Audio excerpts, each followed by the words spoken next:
Hi and welcome. This is Leaders with Leverage. I'm Susie. I'm so glad you're here.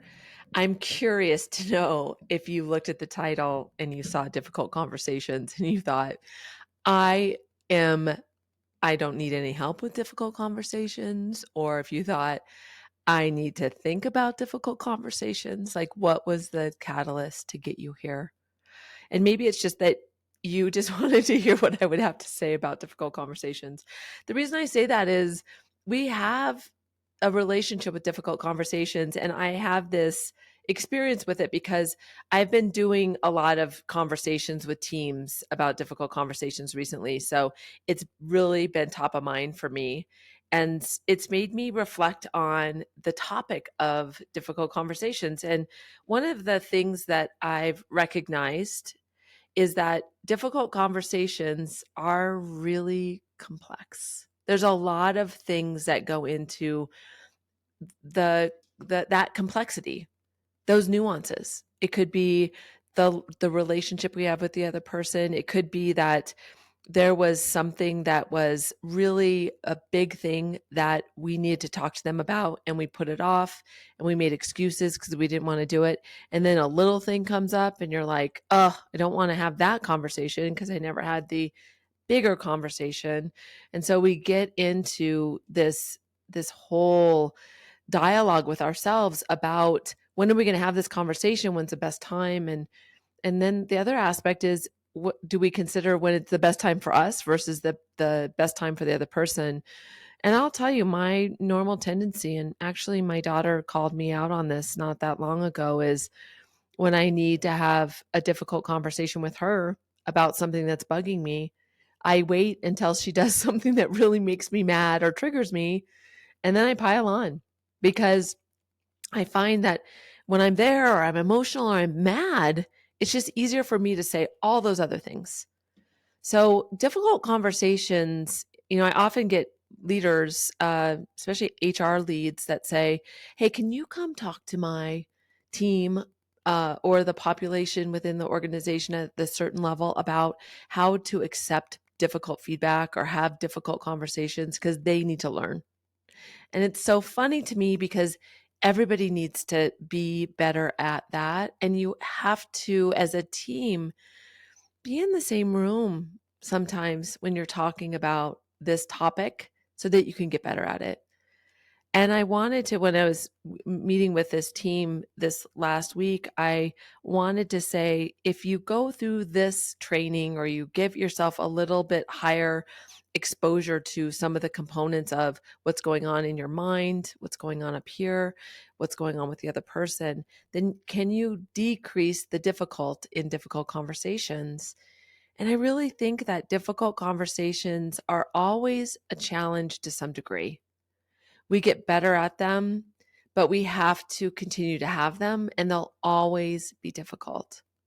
So I wanted to talk about what are some of the things that you can do to decrease that stigma for you. And you may need to just kind of think about what of these things are really getting in my way. And I'm going to start by talking about timing.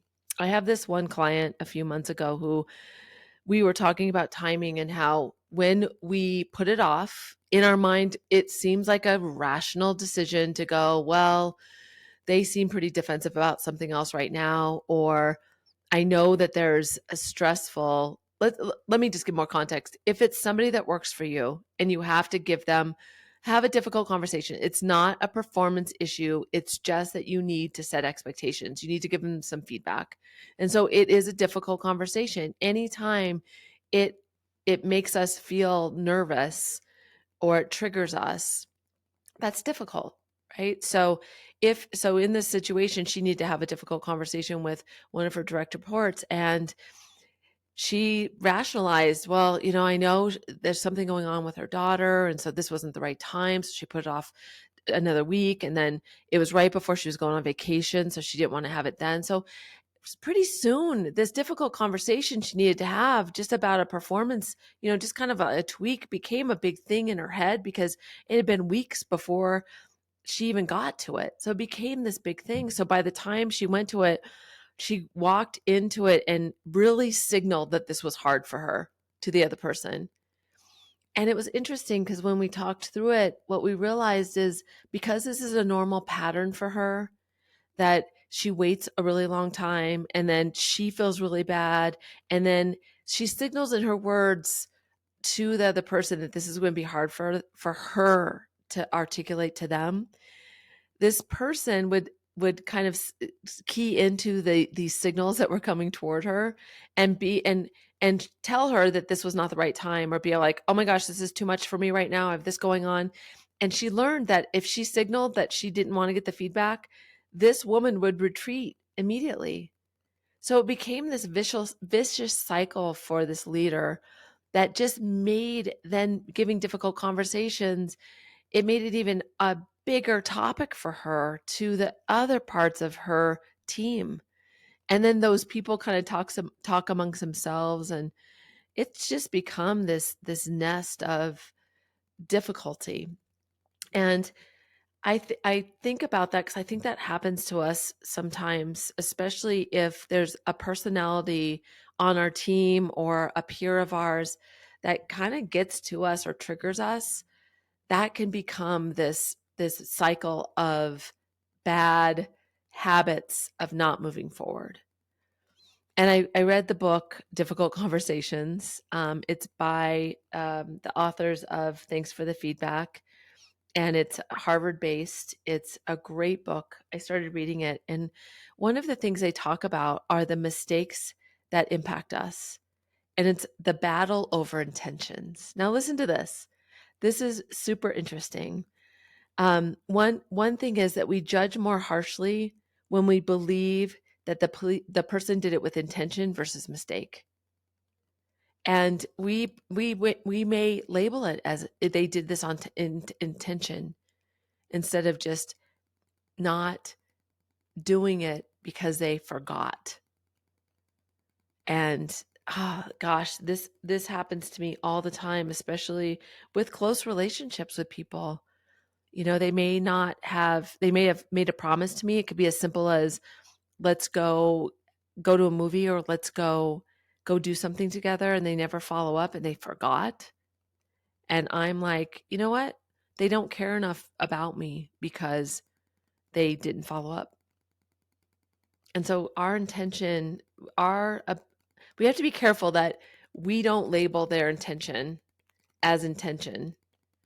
And that's part of the reason we need to be open to the conversation so that we can understand. So we need to figure out, how do you take the facts of the situation before you go in and disentangle the impact from the intent. So the impact is, in this situation, is that I feel hurt that they forgot about me, that they don't care about me. I can create this huge story in my head about what is the impact that it had to me because I believe that was their intention, but they may have just forgotten. So the more I sit in that place, the worse it gets. And the bigger the stories I tell about that being intentional toward me. So being careful about that. Another another example was we assume the worst. And the example in the book was that if you go to a doctor's appointment and you had it scheduled and it's something that's very important to you, maybe it's, I recently had some skin that needed to be looked at that they found out was cancerous. And so that's a heightened concern of mine.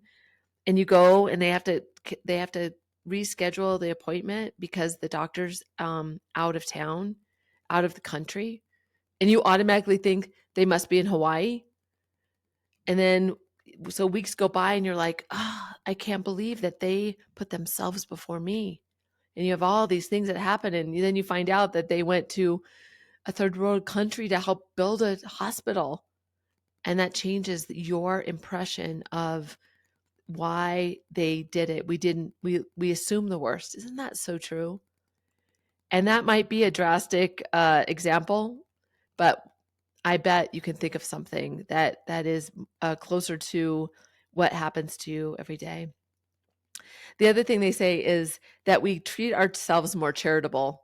in so many situations. And when I first read that, I was like, I don't know that that's true until they said the example. And the example was if you ask your partner to go bring in the dry cleaning or go send that package is probably, more applicable these days. And they forget to do it or they don't do it for the reason we automatically think they're lazy. They're like, how dare them? This is one thing that I asked them to do. But if it's our responsibility, we're more likely to frame it around, I was busy, I had something more important, this wasn't as important.